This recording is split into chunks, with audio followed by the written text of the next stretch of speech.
Assalamualaikum warahmatullahi wabarakatuh dan salam sejahtera.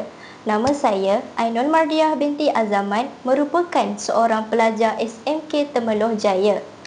Pada kod sekolah saya ialah CEA 7069. Pada hari ini, saya ingin membicarakan mengenai sebuah buku yang telah saya baca, iaitu bertajuk Jangan Kacau Aku Boleh Tak? Hasil karya Aidil Ghazali. Buku ini juga diterbitkan pada tahun 2024 oleh syarikat Iman Publication Sendirian Berhad.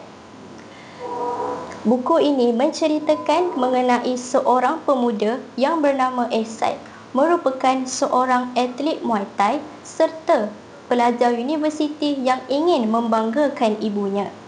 Selama ini, apa yang dibuat semuanya untuk ibunya. Namun, sampailah satu masa Ehsan kehilangan ibunya.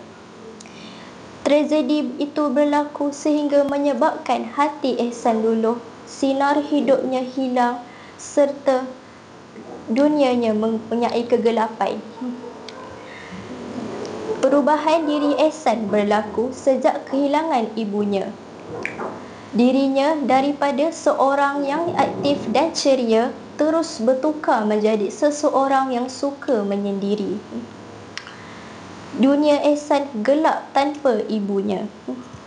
Hari-harinya banyak dihabiskan dengan terperuk di dalam rumah, memandang siling dengan renungan yang kosong serta hatinya yang penuh dengan kesedihan. Namun, kebahagiaan turut datang di dalam kehidupan Ehsan. Sampailah satu masa, seorang gadis yang bernama Dahlia merupakan kawan universiti Ehsan serta musuhnya di masa lalunya. Dahlia terjumpa dengan Ehsan setelah 2 tahun perpisahan mereka. Dahlia ingin membantu Ehsan untuk keluar dari dunia kegelapannya. Ketika peristiwa pertaruhan, Ehsan terpaksa